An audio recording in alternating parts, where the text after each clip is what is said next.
Mickey Talks.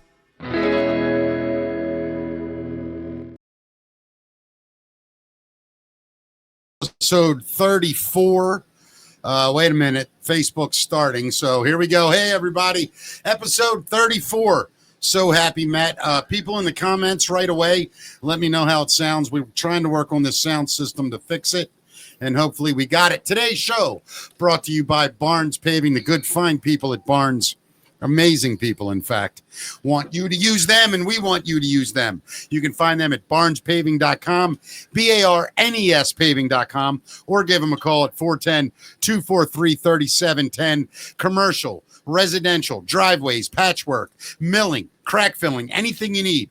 Barnes Paving is MHIC licensed and insured and accredited with the Better Business Bureau. That's barnespaving.com. Give them a call today, 443-243-3710, and make sure you mention Mickey Talks to get 10% off of your job. Matt, how you doing, buddy? Good. We should sound better than ever today because we got our audio all polished up. I'm hoping so. We'll see what happens as people join us and join the show and comment and, you know, come aboard, so to speak. Well, remind people right now to subscribe to the new YouTube channel. It's brand new. I think we got over 600 over the weekend, and our first goal is 1,000. So do that, and then view the podcast on YouTube, and then, of course, you can listen to it anywhere podcasts are found now. Thank you, Matt. And today on the show, Matt is a very good friend and a longtime comedian friend.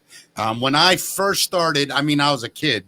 This guy was headlining and was very nice to me from the very beginning, and always encouraged me, and I loved watching him. Is he the first guy you met in Tracy's Comedy Club? The first time you did comedy? Not the first guy I met, but wasn't long after. But I became the house MC that this man came through. And we hit it off. We've been friends ever since. Ladies and gentlemen, please say hello to one of my favorites, Mr. Bill King. What's up, buddy? Thank you, Mickey. It's great being here. I love seeing you. You're so much fun to hang out with, and we got to hang out after the show. I would love to do it, buddy. You know I enjoy coming down and working that room you have in Rockville now. That's Amore. You have a show this Sunday, right? No, it's the first Sunday of every month. First Sunday of every month. We've done it over a year now. The food is great. The entertainment is great. You've done it twice. I've done it twice. Twice or three times? Maybe three. I think it's three, actually. Three. Bill, 1, 2. I think it's three, my friend. You're right. Yeah, and I absolutely love it in Rockville.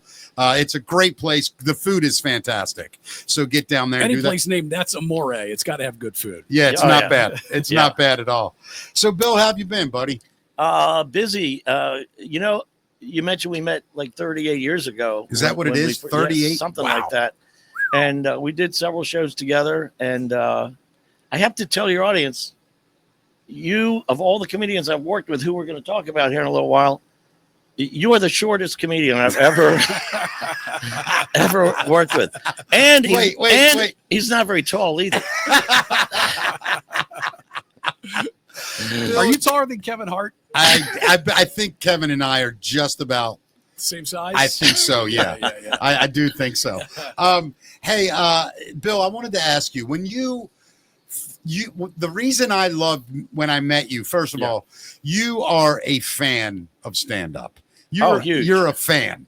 Huge. My first love was watching the Tonight Show with Johnny Carson. Me too. And I do impressions. Maybe later we can squeeze that I would in. love for you to do Johnny right now. I did Johnny on Donnie Simpson radio show. He invited me to come on and do. It was his birthday, right? And we made it sound through the magic of studio magic. Made it phone ring. And it sounded like somebody answers the phone, right?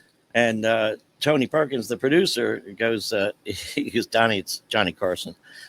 And then he points to me, and you do it right in there. I go, it was so, I do the whole. Yeah, I love it. So, but I do one Johnny Carson joke. I'll do it right now. We'll get it out of the way. People request that. I can't believe it after I love this so many joke. years. I know it. So yeah, it's funny. It was on his Best of Carson DVD. During a monologue, he comes out. It's better if I stand up, but No, you can stand up. Go ahead. Just back your chair up. Stand right there. No, that's fine. I'll do it. Just a diaphragm thing. Yeah. Ready? Let me get a sip of water here. Yeah. I'll get my Matt, I'll tell you something real quick. Bill, to me, those Carson comedians in the late 70s and 80s, there's an art form to that. There's a time thing, there's a rhythm. And when that thing is clicking, and Bill you're from that era of comics. I worked with a lot of those guys. David Say did it 12 times, The Tonight Show with Johnny. Do you remember Bob Summerby? Yes. Bob did it. Did he? Yeah, Bob did it with the cereal bit. Oh, the cereal box. Yeah. The cereal box bits. I'm trying to get a hold of Bob. And the stamps. I mean, Bob was Place a legend. stamp here. And to think I've been slipping it in with the letter. That was the punchline. Love it. But you know, when those guys did comedy, it was way different than it is now. Is that because it was TV? Yes. Or are you saying stand-up in general? Bill, you could correct me, but when you guys were, in the early 80s, especially, everybody's trying to get on Carson to get a sitcom. You wrote jokes you wrote 7-minute sets for Carson trying to get on. I wanted to either try to get on the Tonight Show or Letterman was just coming in. Yeah. And a lot of my friends, Bill Hicks, God rest his soul, he passed away in 93. Yeah. Pancreatic cancer. Loved him, hung out with him many times. Yeah, man. He and I were working together in New York once, and he comes up to me in the hallway before the show. He goes, Bill, I want you to watch my first 7 minutes. That's what I'm doing on Letterman Wednesday night. And I'm like, this is like a Saturday night show. Wow. And I go, he wants my opinion. I'm yeah. Like, well, sure. So he does he does his whole set, and after the show, he goes, so what'd you think of the first 7 minutes? I said, Bill, I would call David and just tell him you can't do it. No, I was messing with you. Wasn't he tight with Kinnison too, Bill Hicks? Yes, they worked together. And Bill was he grew up in Arkansas, Little Rock, and Kinnison was a preacher. He did the tent preaching down in Texas and all that. And they met somehow down there, I think. I don't know, but he told me he knew Kinnison I never met Sam Kinnison. I met Sam at Hammerjacks, 92, 93. He was already massive. Oh, it was during his peak. Yeah, I mean, it was after, actually. Yeah. And he was doing a big rock and roll nightclub. That was his thing. Sure. He wanted to do rock bars, like a band. And got to hang out with him, his brother Bill, and Carl LeBove, who forever was Bill Hicks's great friend, too. I don't know if you remember Carl. But I got to hang out and go to dinner with them at Sabatino's. What a great, that's one of the highlights of my career. So cool. Talking about Hicks, about 2 weeks ago, I put one of my favorite bits he did on, I pulled it up online and put it on Facebook about his life is only a dream. I don't know if it was the one about LSD. Oh, yeah. They never put a good LSD story on the news. Right, factual. It's always a guy jumped out of a building, died. What a tragedy. What an asshole. Yeah. Why didn't he try to take off from the ground first? Right. What a moron. You never see ducks lined up in an elevator. Yeah. Bill was a genius. He was great. He went crazy at the end, though, a little bit, I think. Well, I don't know when he got sick exactly, but the last time I worked with him, the song was in D.C. It was snowing, and afterwards we went to a diner on Connecticut Avenue. We ate, and then he goes, Bill, can we do a little sightseeing while I'm here? It's the last night, whatever. And we took him to the Jefferson Memorial, snowing like a blizzard. He gets out. He goes under it's all inscribed. Yeah, been there. He read the whole thing. He was under there. Wow. He was sitting there. Just reading it. Reading. And then he goes, Lincoln Memorial. We went to the Lincoln Memorial. He went in there. Same thing. Around. Just unbelievable. Smart guy. Very intelligent man. Wow. Bill wow. Hicks. What great stories. Yeah, you know what I cool. mean? That's amazing. Oh, I forgot to do the Johnny Carson. Do you want Whenever you're ready, sir. Ready? Here's Johnny. Okay. Here we go. All right. Today, a young woman in Chicago was arrested for soliciting sexual favors for spaghetti dinners. Now, technically, wouldn't she be considered a prostitute? Yes. You are great, sir. You are correct, sir. Bill, I love impressions. I mean, I do. Did you find do you like impressionists?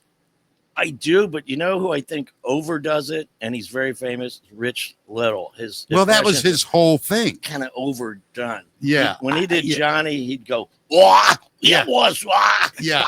He kind of I never saw Johnny act like that. No. To me, Frank Caliendo, I could watch over. You know Frank, No. the one that does Madden. You've never seen the guy. Oh yes. That Yes. that guy to me is Yes, amazing. yes. Craig Gass is Oh, another yeah. one I could The watch. guy that does Reagan is good too. Which Oh, one? not Reagan. I mean the guy Trump.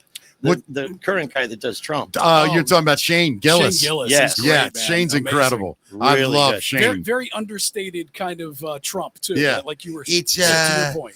he does that whole. Yeah. Can you do it, Bill? No, I can do Reagan. You can let me hear your Reagan. Well, Reagan was, he had that innocent little, Yeah, cute little eyes. yeah.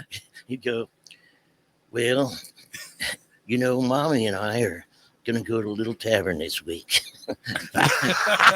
We're just going to get a couple of cheeseburgers and get back in the limo and go down to the White House. Well, we have to go night-night. No drugs in this limo. Yeah. Oh my God, that's so hilarious, man. So, Bill, let me ask you: Yeah. You've had run-ins over the years with some of the greatest talent this profession ever took. But one of my favorite stories about you that you told me was the Beach Boys story. Oh, my God. You got to tell that Well, story. first of all, look at the way I'm dressed. Right, you are in the Beach Boy. You got a Beach Boys I hat have on. an actual Beach Boy hat, and Mike Love called me this morning and said, "Give me my shirt back, you son of a bitch." Now you are a massive Beach Boys fan, Huge, right? since I was 8 years old. I'm gonna listen. I liked the Beach Boys when I was a kid because they're fun songs, right? Yeah. And then you get to be a teenager, it's like the Beach Boys, what? And then you learn music and how to play an And instrument. discover pet sound. And Brian then you Wilson realize was what he pet was a sounds genius. beyond. Paul McCartney I said know that, yeah. his best favorite song was "God Only Knows." Yes. It was sung by Carl Wilson, his brother, who's passed away. Yes. He played guitar and all that. He sang a Darlin' and all those songs. Do you know one of my favorite stories about the Beatles is that John and Paul were in Los Angeles while Brian Wilson was working on Pet Sounds. Yeah. And Brian brought them to the studio and let them hear some of Pet Sounds. The next day, McCartney got on a plane and flew home to Abbey Studio, made John come home, and they started Sergeant Pepper's, and they right? wrote Sergeant Pepper, yeah. and released it before Brian got out Pet Sounds. Wow. Oh, So my that God. they, Wow. dude, that's a true story. Yeah. And Brian Wilson, in an interview one time, was just like, he was dumbfounded. He literally, innocently, he was like, I can't believe they beat me to it. Yeah. But I was doing it first. McCartney knew he was in trouble. Totally. Yeah. But Brian But to Wilson, be able they to had- answer, They had French horns. Brian Yeah. Wilson had French horns, and God only knows, and instruments with all these weird sounds. yeah. And but beautiful. Totally and changed production. What for I sure. loved most about them was their harmony. Three brothers in that Oh. band. The harmony was and the Christmas album with Little Saint Nick. Those kind of songs. Yeah, they Come were on. amazing. And then another group I liked a lot. I ended up they inspired me to play trumpet in high school was Chicago. Well, come on. And I played piano, so I could play "Color My World" and Saturday in the Park. Those Really? kind of songs. Yeah. I didn't know you were musical, Bill. Oh yeah. I didn't. I really Oh, didn't. yeah. And I have a little rhythm too. I can. Really? You're not as white as I thought, Bill. Way to go. and buddy. clap my hands. Yeah, I can do all that. I do karaoke. I'm 69 years old. I still go out and sing karaoke. Tell my audience the Beach Boys story, though. So this Oh. is Matt. Listen to this story. This of all the celebrity comedians, athletes, people that I've met. I went to a concert. It was out in Landover or what is Yeah, it? the old The Capitol Capitol Center. Center, yeah. Yeah. Beach Boys, and it was snowing. I remember it was January 20th, 1976. It was Jimmy Carter's inauguration. Okay. And after the concert or during the concert, they went off and I've seen it before. So I said, they're going to come back and do 3 more songs to my girl at the time. And I said, do you want to go get in the car and go back to the limos where they are and follow them and see where they go? Get an autograph maybe? She's like, no way. I said, way, let's go. You're going to miss 409, Little Deuce Coupe, and fun. Okay. Right. So we get there and it's snowing and we follow them. They come out, the door opens up, they get in their limos. We're chasing 5 limousines down, and they went towards Annapolis instead of DC. And I'm like, well, I guess there must be a hotel up here. Anyway, I'll cut to the chase. We pull in front of the Annapolis Hilton, right on the water. And the limousine right in front of me was Brian Wilson. He got out wearing a full-length mink coat, getting his own luggage out of the trunk. Shame on the Naples Hiltons. Right. Yeah. Okay. Those bastards. and I went up to him. Janet stayed in the car. She was too embarrassed. Very shy girl, very pretty, very shy. I went up and I said, "Excuse me, Mr. Wilson." And he turns around and he's got a suitcase in his hand. He goes, "Yes." I said, "I was at your concert. I'm the biggest fan in the world. If I could just get an autograph if you have a minute." And he goes, "Sure, man. Let me get this out for me." He takes stuff out. And I had a Sharpie and everything ready. Yeah. And I said, "By the way, it's great to see you back playing again." He wrote music for a long time, was doing little drugs here and there. And I said, "Plus, you look great since you lost weight." He was over 300 pounds. Yeah, I remember that. And he lost, and he his eyes opened up. He opened up his mink coat. He showed me his physique.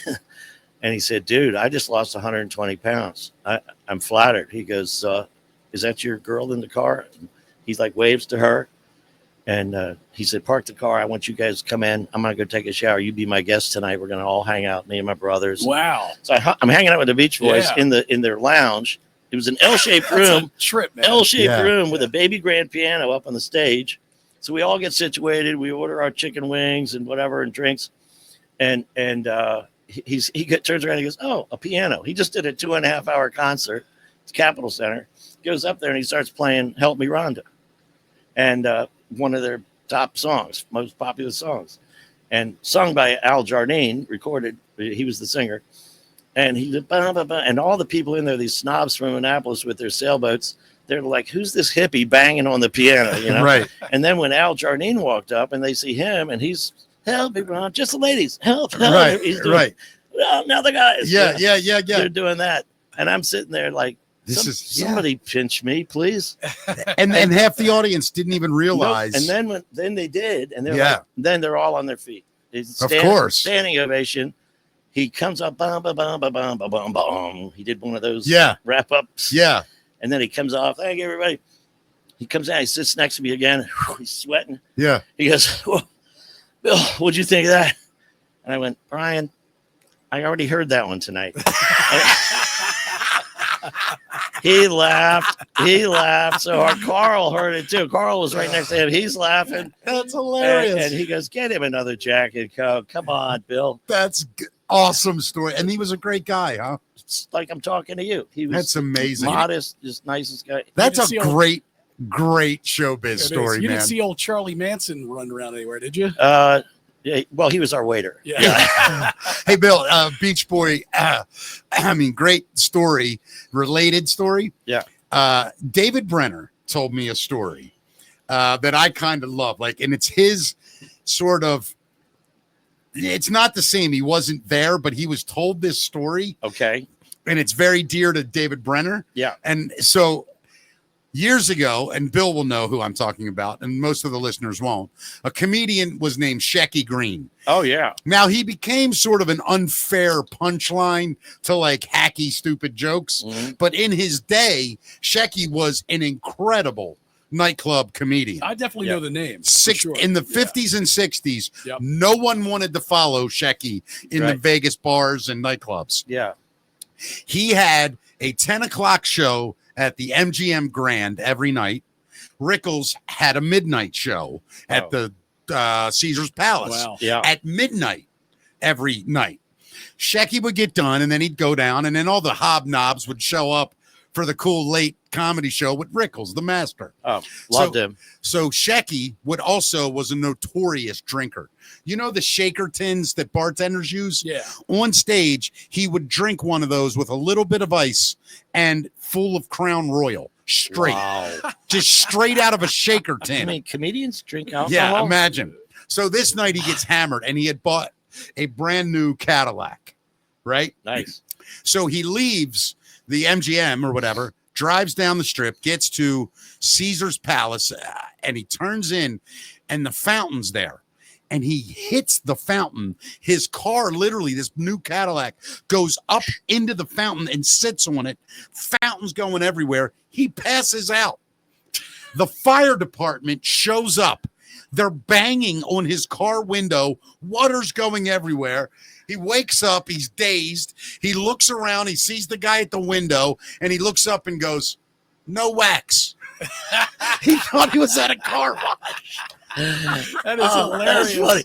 I thought the punchline was going to be, "Am I on?" We got 2 minutes. Oh, David Brenner told me that story. He's like, and then Oh. come to find out, like, apparently Shecky Green was also like a tough son of a bitch, and he had a run-in with Sinatra. He was a pretty Oh, big boy. guy. I think. Shecky? Yeah. Oh, he was huge. Mhm. But he was tough. I mean, he was from New York. Mhm. You know, a Jewish kid, grew up hard. Anyway, this other story, Sinatra wanted to date this waitress that Shecky had been seeing. So Frank sent his bodyguard to tell Shecky, all right, you're done. Shecky knocked out Frank's bodyguard. Wow, Then that's went- probably not a good Then went to Good Frank's idea. apartment, Yeah. and Jilly, Frank's bodyguard, Yeah. the legend, opens the door, and Shecky just goes bang and drops him and walks in and tells Frank, you got something you want to say to me? Be a man and say it to my face. Wow. Don't send these goons. Most of Frank's guys are Wow. mafia too. I'm sure Well, he's I don't talking want to about- speak out of turn, Matt. You know how Yeah, it is for us Italians. I'm just saying, if one of those guys came to talk to me, I'm not swinging first. That's Right, for sure. right. But Shecky apparently, man, didn't back down, didn't care. No. Oh, I'm not doing that over a waitress. I'll tell you that. Yeah. Bill, you've also run in. Okay, so let me explain this to the listeners. You ran shows forever. You worked shows forever. And Yeah. you were in DC most of your career, Yeah. which was a big city for comedy. And what was that? K Club? What was the name of that? Comedy K Street. Cafe. On K Street. Comedy right? Cafe. Yeah. You worked there a lot, A right? lot, yeah. And I'd worked there as a kid Uh-huh. a lot. You saw everybody through there, right? Oh, Rich Jenny. He was one of my favorites there. How about Uh, Jerry? Did Jerry come through? Who? Seinfeld. I never saw Seinfeld there. No. What about I know. Okay. You met Eddie Murphy. There, yes. Yeah, let's talk about that. I opened for a good friend of his, David Allen Greer from Saturday Night Live. Living And Color. right, that's what I meant. Yep. Yeah. And I was excited to meet him. And we're sitting there just hanging out before the show. And he says, he's looking at his watch and he's looking out the window. This is Eddie Murphy? No, this is David David Allen Allen Greer. Gotcha. And he says, he goes, Bill, I invited Eddie Murphy. He's in town doing a movie. I forget the name of the movie, but Yeah. something. He was in DC, and he might come tonight. And I said, Eddie Murphy? He goes, yeah, I think he's coming. Sure enough, a couple limousines pull up. He comes in with like 8 guys. They sit in the back corner, and I didn't talk to him yet, but I was like, oh, now I got to perform in front of Eddie Murphy. So during my set, as a comic, your brain is about 10 seconds ahead of your mouth. Of course, right. And so I'm doing my act. Mine's about 10 seconds behind, but I'm you backwards. gotta work on that. Yeah, I got to work on that. Yeah. But my and I hear the You heard the I laughing? can hear Eddie laughing, and I'm like, my brain stops. Okay, Bill, let's do joke number 10. Right. Yeah, yeah. He goes, Bill, Right. Eddie Murphy's laughing like shit at you right now. And I'm like, I can't believe this. Yeah. So then it kind of threw me off a little bit, but I just kept going. I did 30 minutes, and then David Allen Greer did an hour. And afterwards, we go in the back, and we're sitting there, and he was talking mainly to David Allen Greer. Yeah. He acknowledged me a little Yeah. bit. And then as he walked out, he kind of, hey, like that. Gave you the nod. He walked out the door, true story. And I'm sitting there just starstruck. Wow, that was Of Eddie course. Murphy saw me, and he was laughing at me. And then he came back in the door, and he looked at me, and he said, Bill, right? And yeah, and I shook his hand. And I can't say what he. Yes, you can. Well, okay. You can say All right. exactly what he said. Okay. He said, dude, you're a funny MF. Right. And you keep doing this, man. You're good. Wow. So, do you know, that made me, I don't think I slept that night. I drove Yeah, home. that'll and make your week. I laid in that bed just going, Yeah. Eddie Murphy thinks I'm funny. Yeah, man. So- Isn't that the best feeling in the world? And then David Allen Greer told me he's the biggest liar he ever. How about Mary Lou Retton? Oh, okay. Athletes. I Bill has met so many people I know, and that's has the awesome. best stories. I love hearing I mean, them. we've met so many people. This guy. Yeah, Yeah, go ahead, Bill. I was involved in high school and college in gymnastics and wrestling. And I don't know. I was probably a better wrestler than I was a gymnast, but I was a better coach than I was the two of them.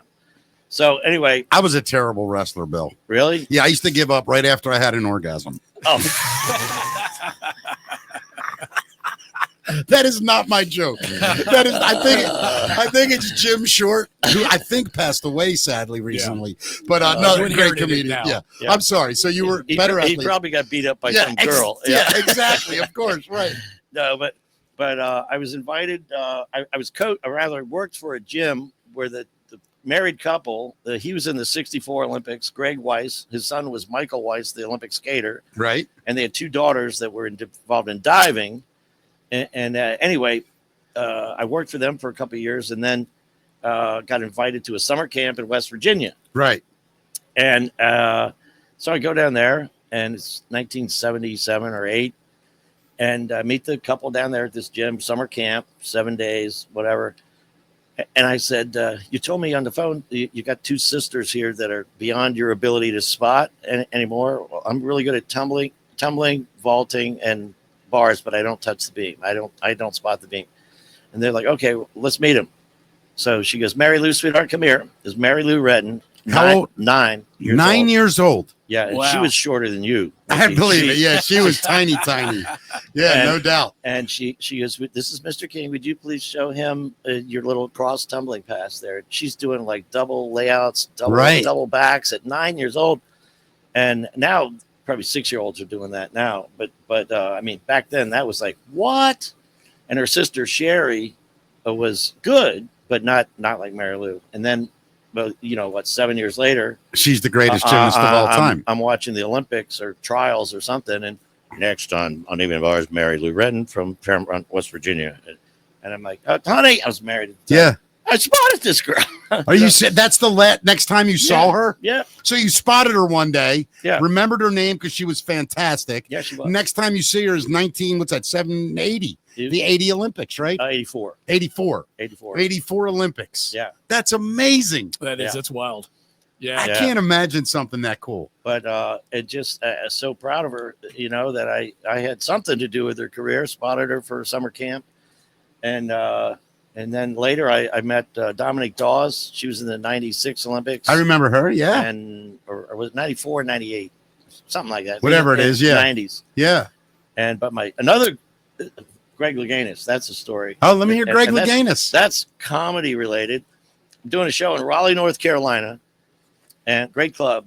Charlie Goodnight's down there at the time. Oh, God. Great Charlie club. Goodnight. Great club. Oh, And the owner comes up, he gets all the comedians and the staff together, and he says, all right, guys, we're almost ready. People are going to open the doors in 10 minutes.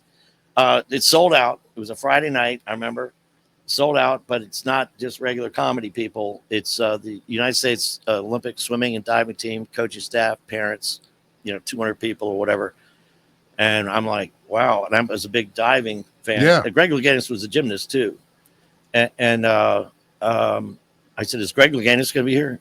And he goes, probably. I said, well, yeah, he won gold medal in the last Olympics. yeah. And sure enough, he walks in the door, and I'm like, oh, shit. It's like Right. performing in front of Eddie Murphy again. Yeah. So do the show. It was great. And they all had a great time. He walks up to me after the show, and he was real shy, actually. He kind of shy. He came up, and he shook my hand, and he said, Bill, I want you to know that we really enjoyed your show. I really liked your show. And you have to understand, we don't get out much. Yeah. Meaning, we're in the gym or this pool Yeah. The pool. from like 8 a.m. to 9 p.m. You know? Ah, what a life. And I know. And he said, this is really, he goes, what are you doing tomorrow?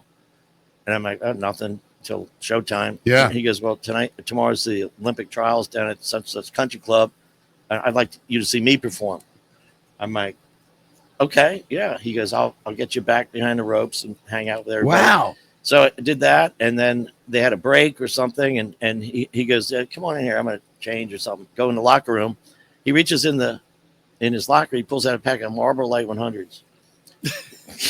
What? I looked at him, I go, you Yeah, man. smoke? Yeah, man. And he goes, Wow. yeah, you want one? And he said, Shh, I'm sure he wouldn't mind now. Yeah. He goes, shh, don't tell anybody. I'm supposed to be a role model. That's hilarious. So there I am smoking a cigarette with the 3-time Olympic gold medal Well, champion. to be fair, Bob Summerby did a joke about him. I'm sorry, everybody. This it's damn okay. phone. Go ahead. Bob Summerby had a great joke about him. The '88 Olympics. He said, here's a guy, Greg Louganis, hit his head on the diving board and still won the gold medal. He goes, did the Chinese guy miss the pool altogether? That was Bob Summerby. Thank you, Bob, if you're listening. I got to get a hold of Bob. I love Bob. I loved him too. He's He was a great comedian, man. one of my favorites. Him and Dan Rosen Dan Rosen. was great. Absolutely, man. Yeah. Those guys were brilliant. In fact, Bob, interesting story. Bob actually was roommates with Al Gore Mhm. and Tommy Lee Jones at Harvard. Mhm. No kidding. It was those three guys in a room. wow. Yeah. Fascinating dude. I got to get Bob up here. Yeah. And they came to the Star Search auditions Yeah. in the Holiday Inn in Georgetown with Brett Leake and Yep. Roger Mercer, and we all ended up in this back room telling jokes, drinking beer, and they had to. Sorry, Tommy Lee. They had to carry Tommy Lee out of the building. He would. This is when he was a big drinker, I guess. Really? Put him in a limousine, took him out of there. Oh, I think I saw him drink 19 beers. 19? Yeah. That's insane. That is crazy. Shane Gillis can do that in one set, by the Is way. that right? Giant ever- drinker. Dude, I worked with Shane a couple times. Yeah. Like Shane and I worked together. I used to do a room up in this before Shane got huge. And he would come down and he would go on, then I would go on, whatever. And Shane, he would just get there and order a beer and just keep pop. I've never seen a dude drink like that. Wow. It's just Wow. unreal. And it doesn't affect him. Huh. It was Wow. weird. Like you never saw him get drunk. Yeah, it was wild. Yeah, Shane's a machine. I think I saw him on Kill Tony doing Trump once, where he mentioned that he was a little bit too deep Yeah. into the. Yeah, I remember into that. Budweiser. I remember that. Oh. Yeah. I don't know how many he had before that, but Yeah. All right, tell you what, Bill, hang out right here. Right now, we're going to do a little thing we like to call Matt's Music Minute, brought to us by Barnes Paving. And Matt, I should have a huge announcement tomorrow. Can't wait. I think our second sponsor comes on board for your Music Minute. That is great news. Nice. Yeah. Big news. Anyway, barnespaving.com, BARNES paving.com, or give them a call at 443-243-3710. They are MHIC licensed and insured, accredited with the Better Business Bureau. Doug and his fine family and friends and crew do an incredible job for you.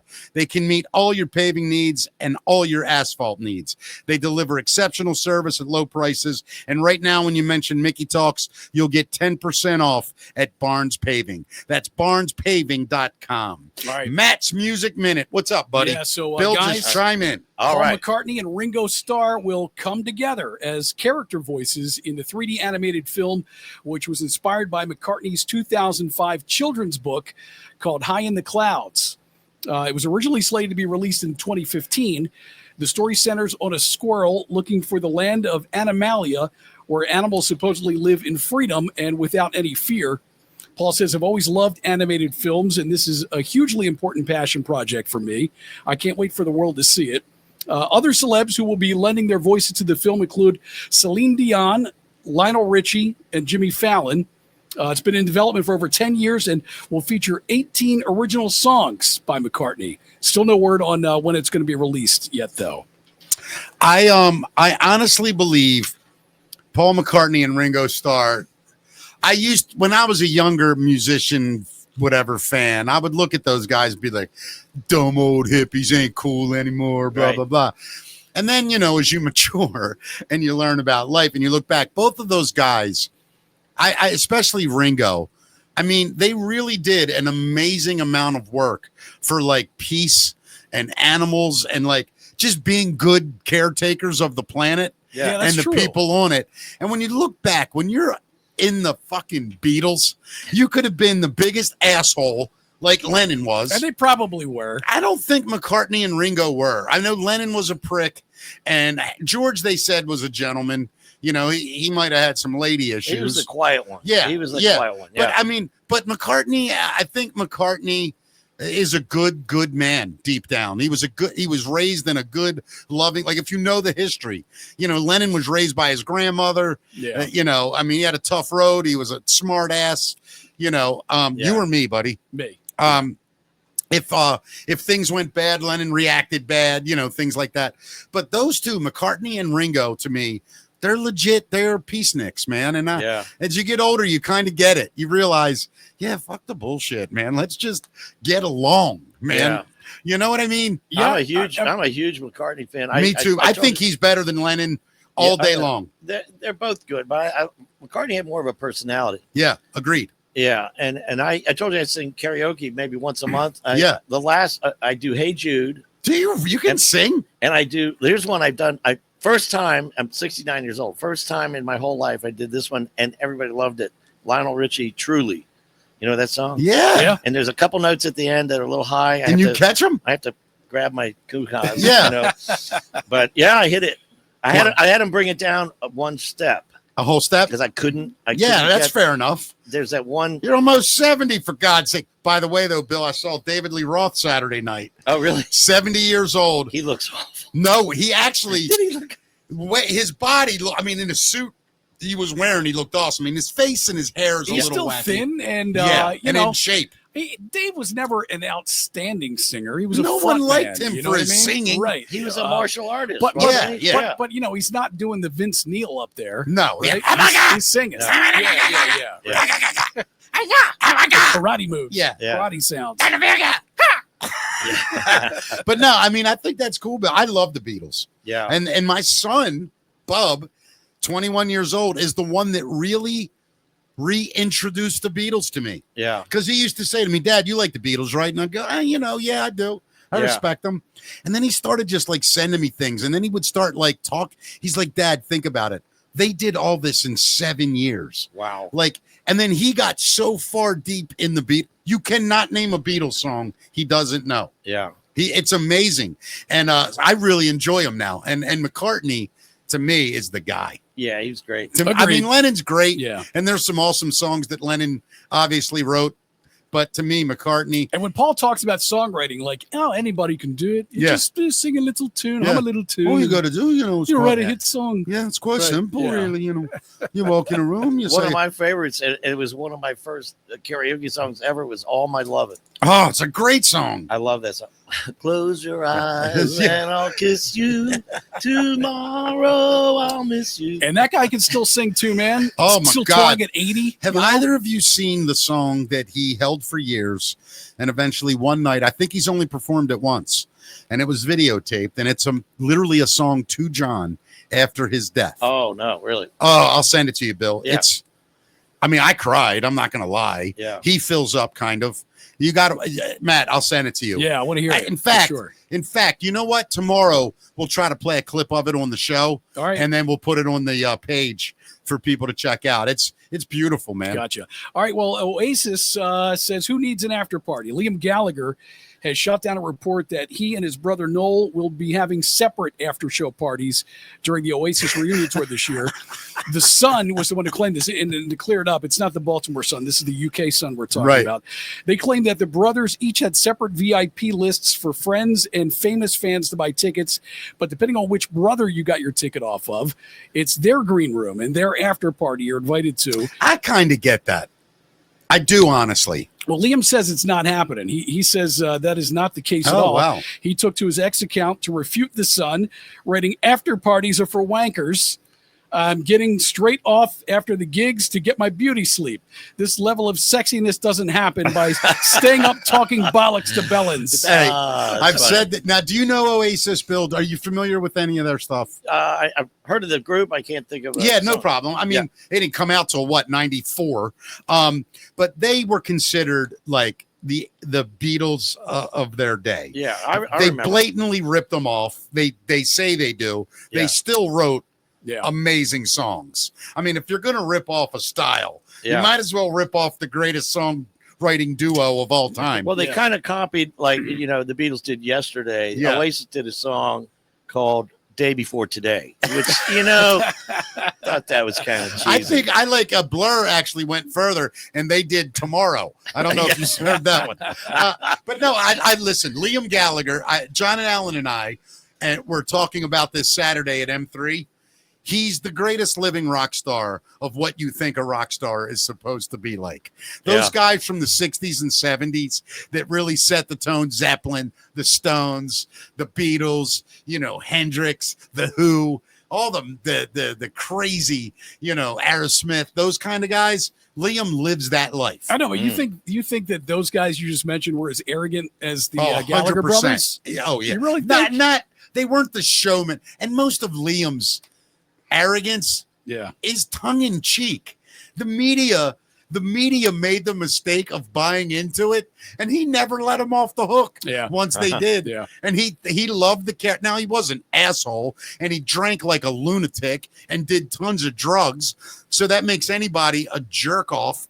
But they're also in the 90s and 2000s, the Oasis had such more spotlight on them, not as much attention, meaning the internet was starting. Things spread like wildfire. Yeah. You could get stories out so fast. So I got a list of stuff they've gotten pissed off about over the years. You want to hear a list of Oasis? stuff they got pissed about? Hell yeah.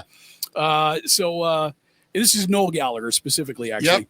His bandmates, his wife's remodeling plans, his wife's artistic feedback, Brian Wilson, One Direction, The X Factor, Ed Sheeran headlining Wembley, healthcare, rehab, interviews with the Arctic Monkeys, the Grammys, Kanye West, Beyonce, erotic film, indie labels, climate change, free downloads, Radiohead, his brother Liam, Liam's destructive tendencies, how mad Liam is, how angry Liam is, 2013, retro soul, Mark Ronson, women in music, modern hip hop, middle-aged Americans, Kurt Cobain, Courtney Love's rowdiness, the royal family, airport security, Miley Cyrus, journalists, workaholics, Coldplay, and Twitter. I'm not going to lie. Some of that stuff pisses me off, Now, too. honestly, that's Noel. Yeah, Noel. that is Noel. Noel is the songwriter. Yeah. Liam's the front man. Right. But Noel's the genius Yeah, musically. And he's, in my opinion, Noel has an opinion and has never held it back. You ever hear him talk about Springsteen? No. Early on, No. before he really understood? Like, it was hilarious. Oh, my God. What did he say about Springsteen? It basically, like, he should be working at a carnival. He's like, you look at that guy you look at him on stage, and it's like, why isn't he running a ride at a carnival? It's so funny.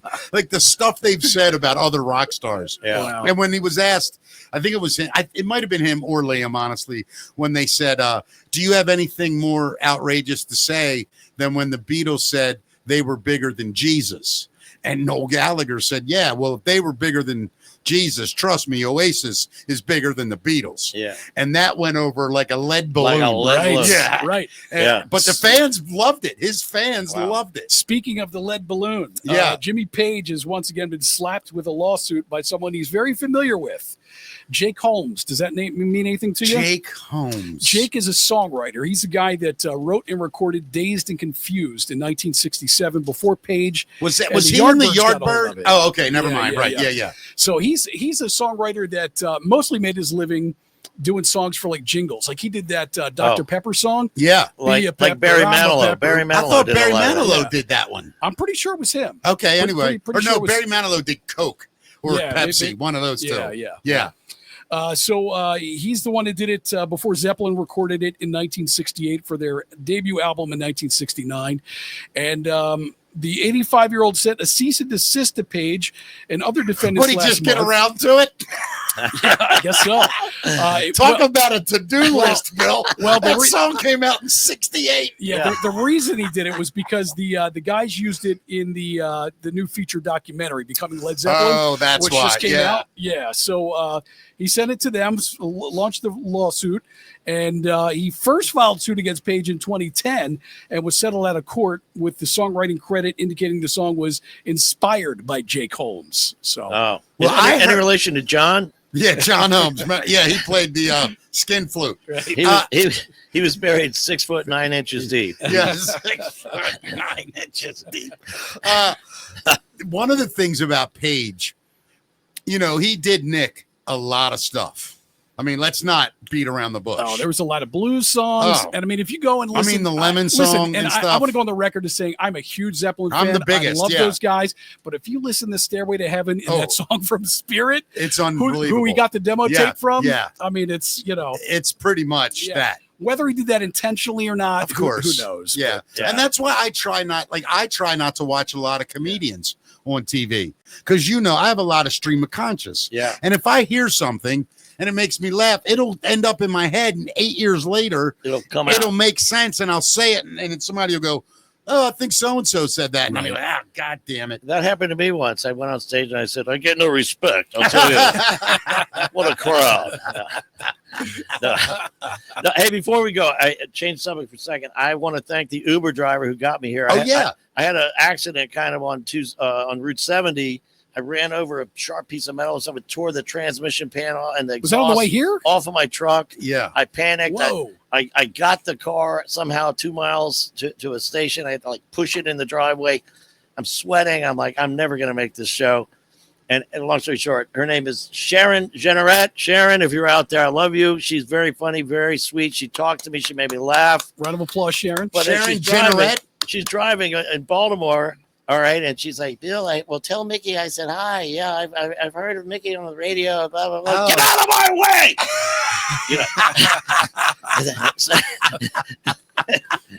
Uber driver. Sharon, thank you. What was her last name? Generette. Generette. Sharon, if you ever want to come to a show or I can do anything for you, please reach out to me. Find me. And Bill King is a friend of mine, so that makes you a friend of me. Does that make sense? Friend of mine. Yeah, friend of mine. Is he a friend of mine or mine? friend of ours? Friend of ours. Ours. Yeah. Then she said. I flunked English too. Yeah. But you passed Donnie Brasco. Thank so you. you're safe. Is that it, buddy? That's Matt's Music Minute. That is Yeah. Matt's Music Minute. Now, Bill. Yeah. The other story I love about you is your Gilbert Godfrey, when you worked with Oh, Gilbert that's Godfrey. too funny. Yeah, that you got to hear was- this, Matt. Comedy Cafe on K Street in DC. Dan Harris was the owner. Great guy. Booked me there a lot. He paid me twice one night. Yeah. Yes, he What? paid me twice. Listen what happened. So I got done real quick, and Yeah. he paid me. And then 25 minutes later, I'm hanging out. I'm trying to remember who was the headliner. Oh, my God, it's going to drive me crazy. Anyway, I'm standing there, and he taps me on the shoulder, and he hands me money. Another $5? Yeah, right. And I look at him, and I go, what's this for? And he goes, tonight. You did a great job. Thank you. And I go, is it a bonus? And he goes, what do you mean? I go, you already paid me. And he goes, I did? I said, yeah. He goes, Wow. Jesus, I paid 8 guys tonight. All right, thanks, man. And he takes the money back. Listen, he took 2 steps, turned around. It wasn't much. I think it was $50. Okay. All right. Because I was emceeing. All right. And I turned around and he goes, you know what? Keep it. You were awesome. Wow. And I was like, thank you. And How yeah, about that? that was a really nice gesture. That was great. Yeah. That was Yeah. great. So the Gilbert story. Yes. He called me at home and he said, hey, in 2 weeks we got Gilbert Godfrey there for 4 nights or something. And it was an extended Yeah. Wednesday, Thursday, Friday, Saturday, whatever. And I'm like, wow, yeah, I know who he is, and Yeah. love to work with him, you know. And it was my first date with my wife, the mother of my children. Yeah. She was so excited, starstruck to meet Gilbert Yeah. Godfrey, you know, Aflac, Yeah. you know, that guy. Yeah. So we do the first show, and it's sold out. And Dan says, guys, you got to go upstairs if you want to eat. Just go up there, dial 9. That's the kitchen. Anything on the menu, get it. They'll bring it up to you. Right. So, and Gilbert never, God rest him, he died 3 years ago. He went up there, but he never comes out of character. Right. He kind of has that little shuffle Yeah. walk, and his eyes are shut. Yeah. And he gets up there, and he sat in a leather chair, one of those leather tufted executive chairs. I don't know what that is, guys. Hold on. Is that me? Yes, Bill. No. Yeah, it was. Oh. It's no big deal. I thought I muted it. It's all right, buddy. Go ahead. I So thought you're I there muted with it. Godfrey. Yeah, sorry. That's all right. So I thought that was you. No, Anyway, I promise. so we go up there, and he's sitting in that chair with his eyes shut, and Michelle is just starstruck. And he orders through me. He goes, so Bill, I like to start with a salad. Just, you know, those little corn cobs and the little tiny tomatoes. No lettuce. I want all spinach. And he's real specific about this thing. It's loud salad. And I'm looking at him. And at the time I remember I was smoking a cigarette. I was a smoker before my heart attack. Sure. And I'm looking at him and I'm looking at Michelle. And I said, Gilbert, I had to stop him. Yeah. I said, Gilbert, I'm not your waiter. I'm your opening act, dude. Dial 9 and they'll bring it to you. And he looked at me and he goes, oh, excuse me, Mr. Opening Act. And he got on his hands and knees and he started bowing to me like this, like you know. And I'm sitting there. Does he know the show's over? You know, Right. I was like, Yeah. you know, and I didn't mean to upset you, Mr. Opening Act. And so I was kind of embarrassed, and Michelle's looking at me like, is this guy okay? You know? Oh my God. I used to love his Dracula, man. Oh, his Dracula was Yeah, great. Yeah. Oh, now I do in my act. You see me do the Yeah. impression. Is Yeah. it okay to do that, Joe? Yeah, of course. Okay. All right. I've got to back off the mic a little bit. Can we adjust the sound? Yeah, go ahead, buddy. Because it's loud. Yeah, do it. I'll do it on the fly. Go ahead. Okay. All right. So the joke is, and he did this on a celebrity roast for Joan Rivers or somebody. He was great. He goes, so this drunk farmer goes into the barn, picks up his favorite sheep under his arm, goes up the stairs in the house to the bedroom, kicks open the bedroom door, and he says, so here's the pig I've been fucking. And his wife says, honey, that's not a pig, it's a sheep. He goes, shut up, I was talking to the sheep.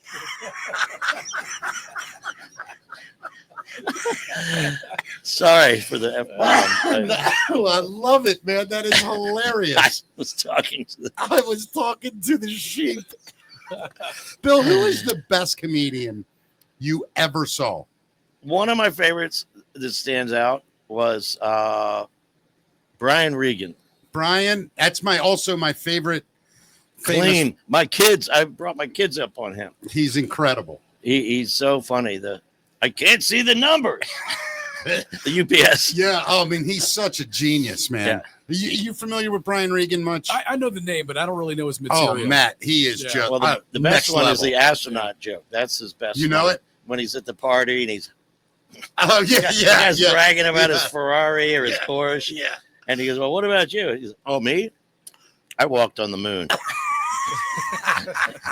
How it's the ultimate Yeah. trump card. It's just- Anybody can say anything, Yeah. and then you get to I that guy. love Brian Regan. Yeah, go me go too. see Brian Regan. Brian if you ever get a Regan's the chance. greatest. Also, my greatest compliment ever was Brian Regan. Is that right? I was on stage at the Comedy Factory when it was over Burke's, and Paul Mercurio, who was a good friend, was in town opening for Brian, and he brought Brian down to the club. Really? And Brian walked in about 3 minutes after I walked on. And I didn't know it, but I saw a guy in the back just like howling and like head going back, slapping his leg.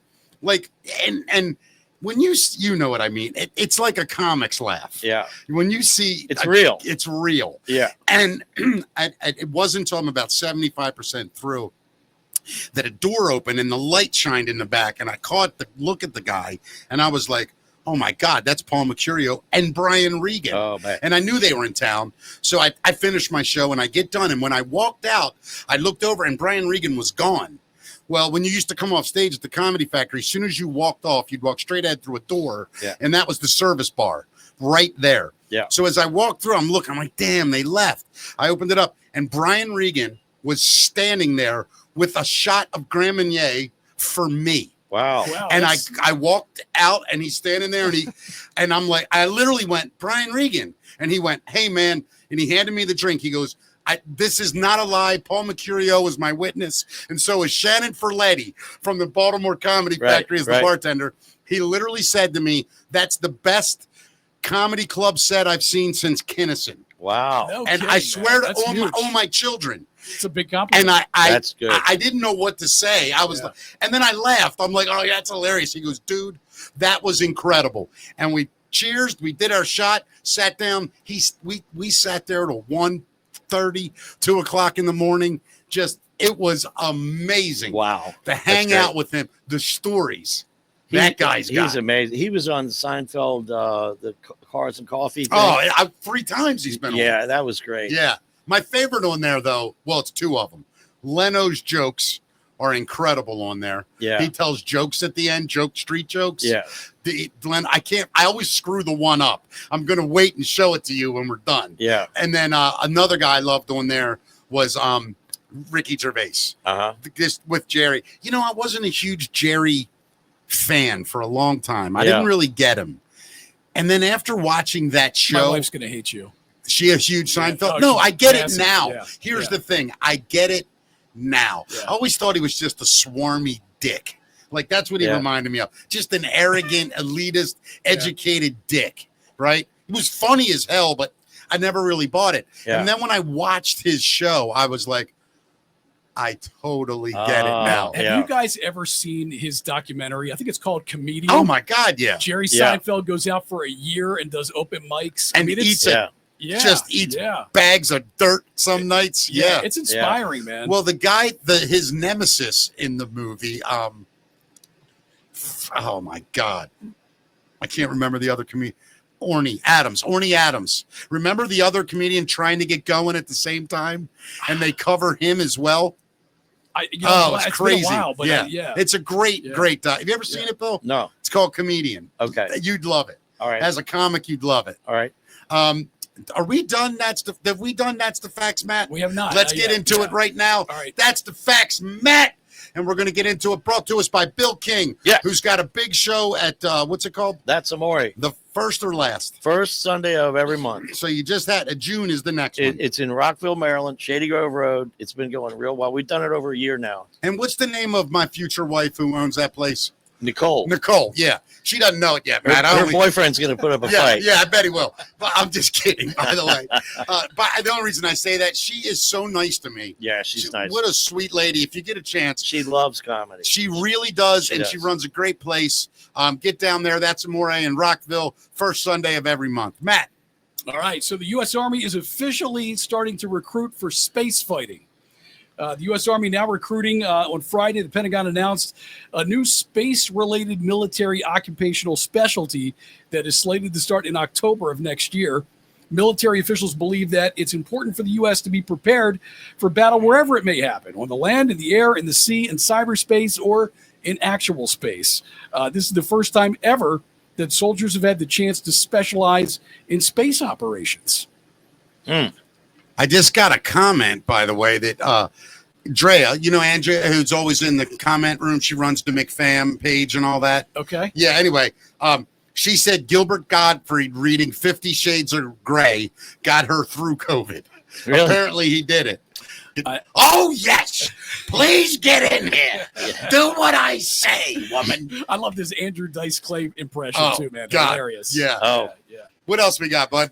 All right. So there aren't enough babies being born for us to avoid extinction, is what they're saying. Yeah. No matter how hard Elon Musk works to help the cause, the entire world is experiencing a massive decline in birth rates.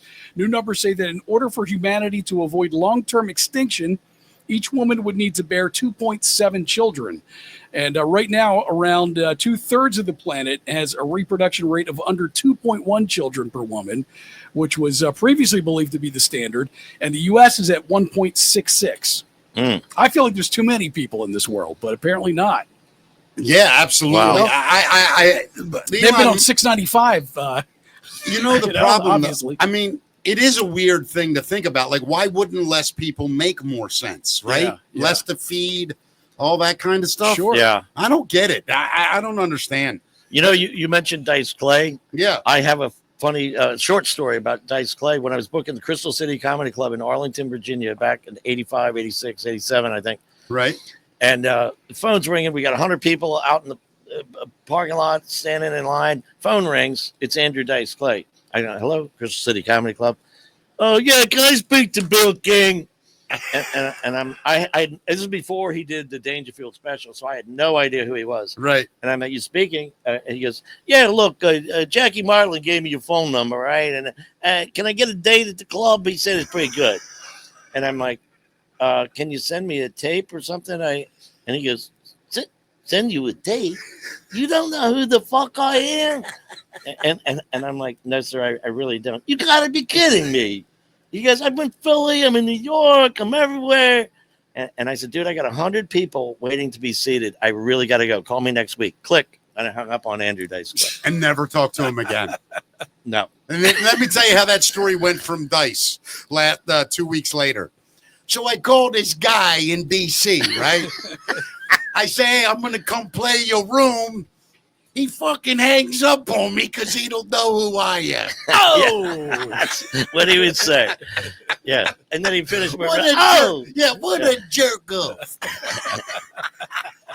Let me tell you, I if Mount Rushmore of comedy had 6 heads, I would have Dice on it.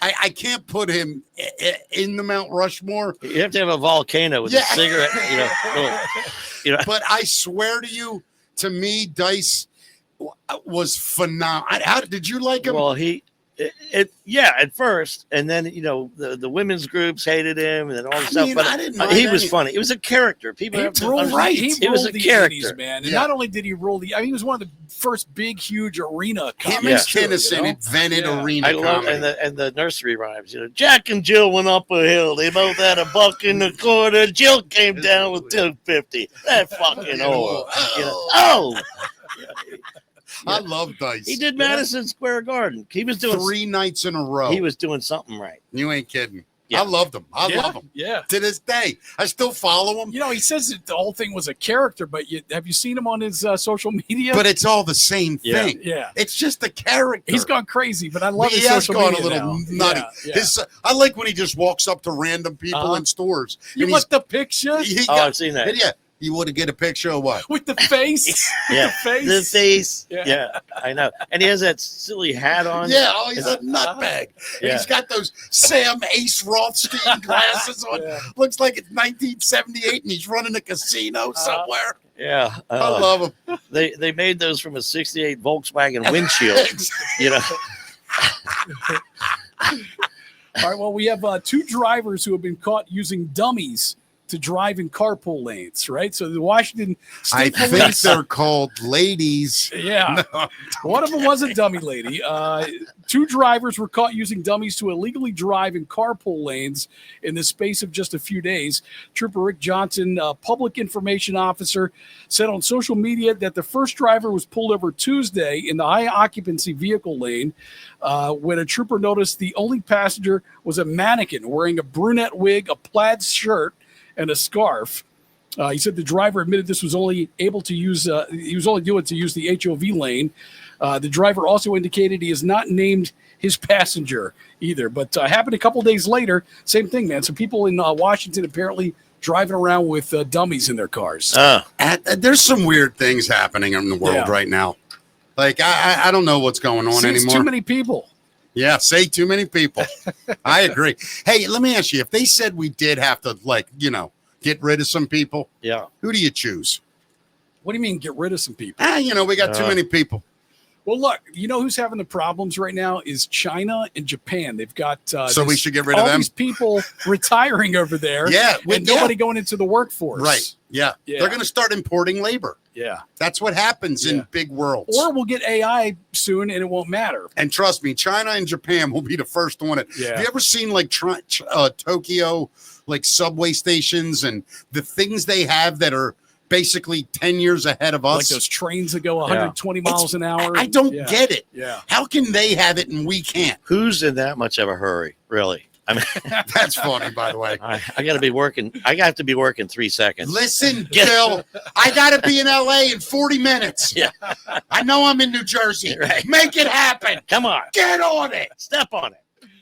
There is a man who let snakes bite him 202 times There's a guy in that's order to been help alive. develop anti-venom. There's a guy that's been alive 201 too many times. Yeah. What? Tim Wow. Freed, a man from Wisconsin, let snakes bite him 202 times over nearly 20 years to build immunity to their venom. He started this risky experiment to protect himself from his pet snakes. He has cobras, mambas. He's got a black mamba. Yeah, but later They could kill an elephant. Yes. Yeah, he wanted Yeah. to help create a universal anti-venom. So that's why he did it. And snake bites apparently kill up to 140,000 people yearly. And anti-venoms are hard to make. And especially How many of them- species specific. I'm sorry, Matt. How many of them are, and I'm not being funny, and if you know, great. If you don't, I understand.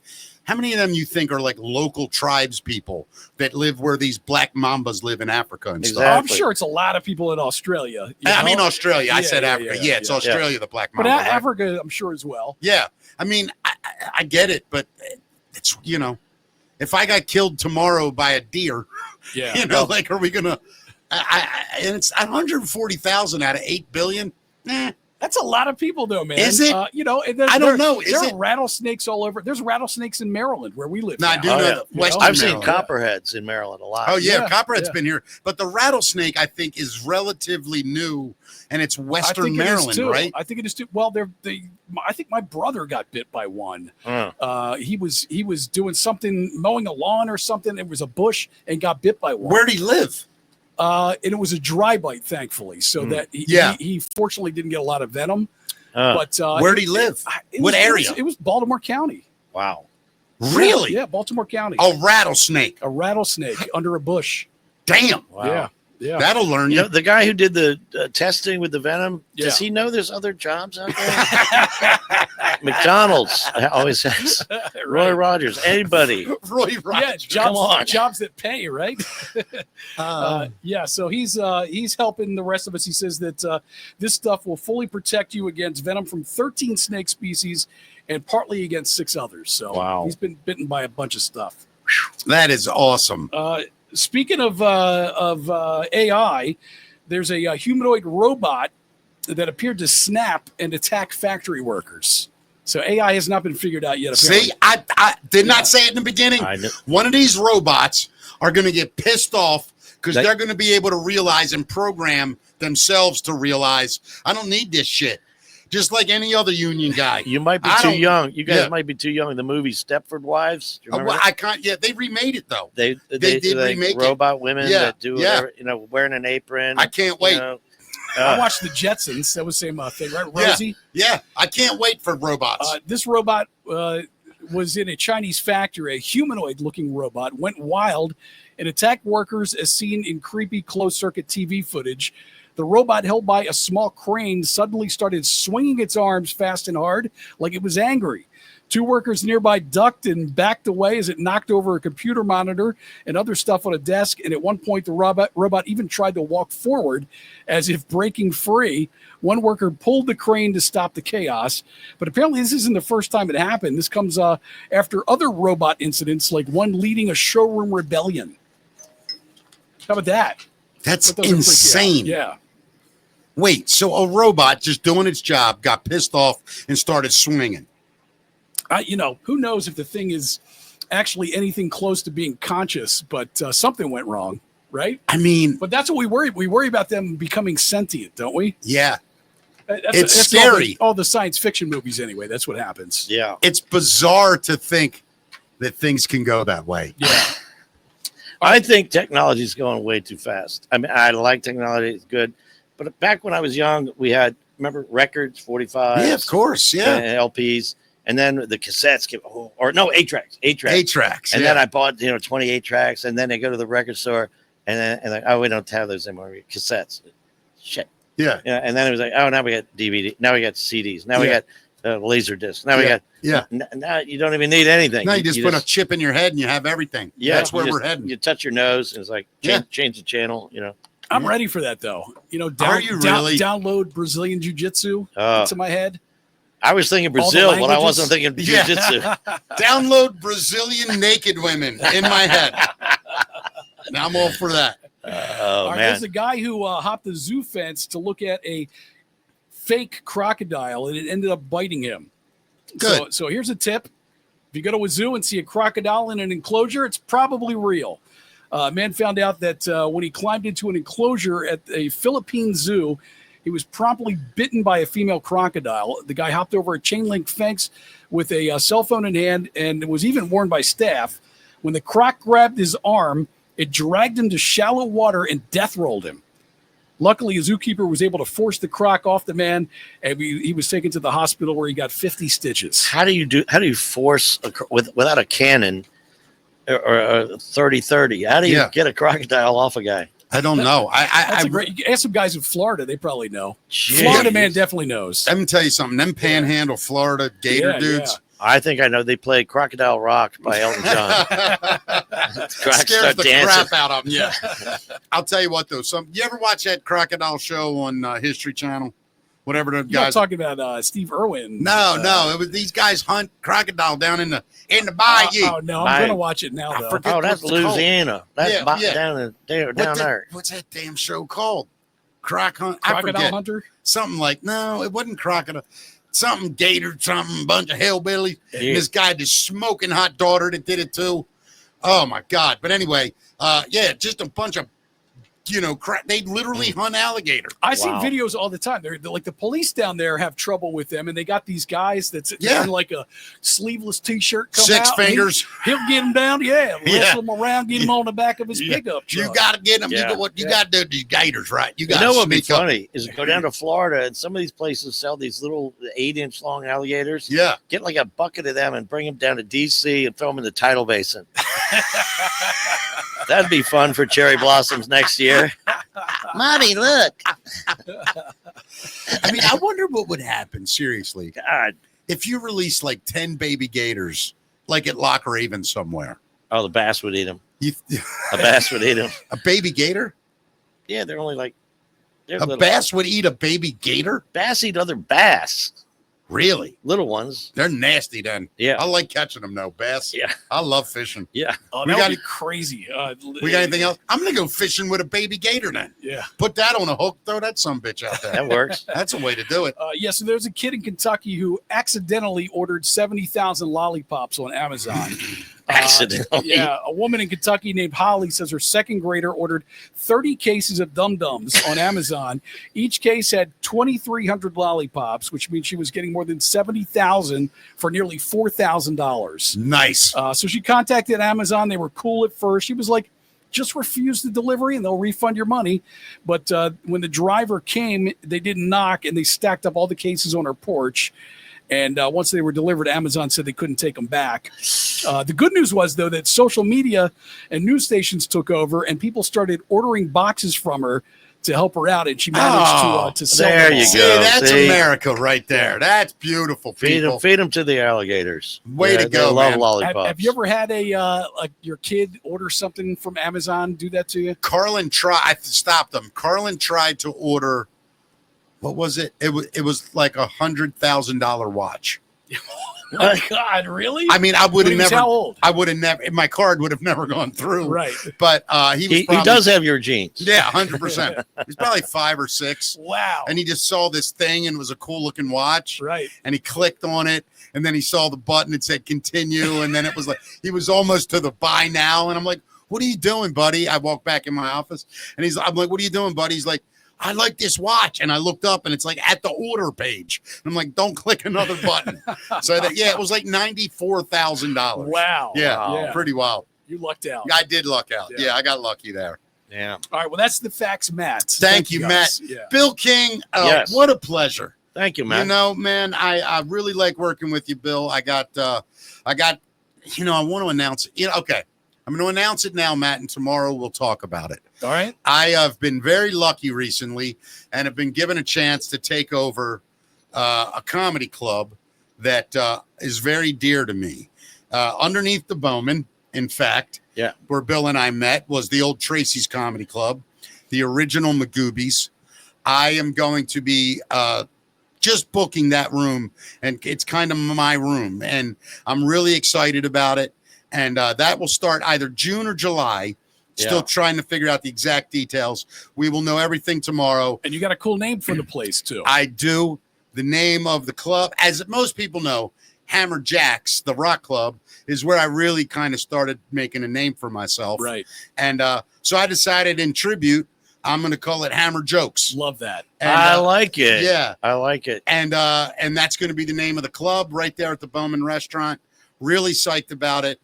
Tomorrow we'll get into it, Matt, and talk about it a It's little such bit. a great room, man. I Yeah. know it has a special place in your heart. It doesn't Yeah. mine, too. Really? I used to Well- love just going to see shows there. Yeah. You know, Mickey, I would love to come do it for You're you, d- but you're in. as you know, Yeah. I took 20 years off to raise my children. Right. A lot of my friends said, "Why did you stop doing comedy?" 3 very good reasons. Yeah. My 3 kids. Yeah. Love them to death. I So took now I'm 10 back, and I'm yeah. trying to get my time built Bill, up you'll again. be there more than you want. Trust I'll me. just do an hour of Johnny Carson. Perfect. You're in, my friend. You're in. Okay.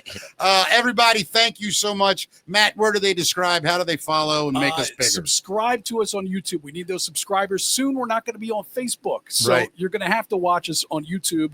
Go there now, youtube.com/Mickey Talks Pod. And of course, find us anywhere podcasts are found. So Apple Podcasts, Spotify, Yeah. Amazon, iHeart, we're everywhere. Wow. And I want to tell everybody this one last thing before we get off. Sincerely, thank you. everyone that has been watching this show. Our YouTube subscribers are up to almost 700 now. I think. YouTube's a little over 600. Yeah. right now, Okay. Yeah.